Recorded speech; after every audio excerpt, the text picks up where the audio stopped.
Ngisacela ukubingelela nguMangothobana. Namhlanje ngithi ake ngikhulume kakhulu nalabantu lapho khona labantu abanabantu abadala. Labantu abaneziphiwo. Labantu asebehlupheka isikhathi eside bagula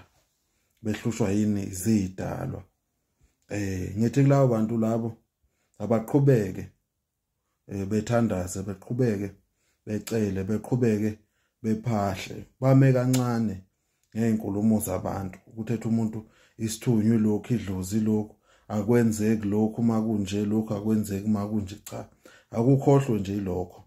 uphahle thina ngezikhathi zethu ukuze sithwase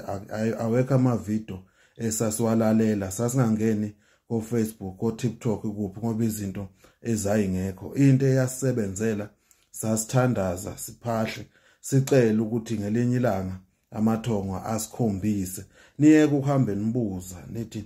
mina nginabantu abadala manje ngenze njani mase kunje no phahla uthandaze idalwa zizokukhombisa indlela zizokukhombisa umuntu ozoya kuyena kukhona abathi mkhulu mina sengiphahle ngaze ngakhathala bangikhombisa isizathu ukuthi bengakukhombisa idalwa zinesikhwele mawuhamba usibuza uhamba ubuza nazo ziyathula uyozukhathala bese khaneke ziyaqala ke ziyakhombisa yikho ngithi wena unabantu abadala wena unezidalwa awukume kancane ukulalela umuntu oseceleni akulalele nje izidalwa zakini akuphahle nje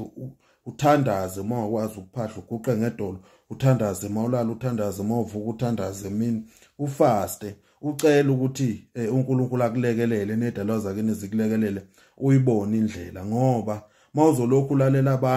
abantu ziningi izinto abazikhulumayo ziningi izinto abantu abayishoyo bonke abantu bafaka imbono yabo idlozi mali za kuwe liza ngosiko lakini manje angeke utshelwe ngomunye umuntu uthi hey wena lokhu kwenze kanje no wena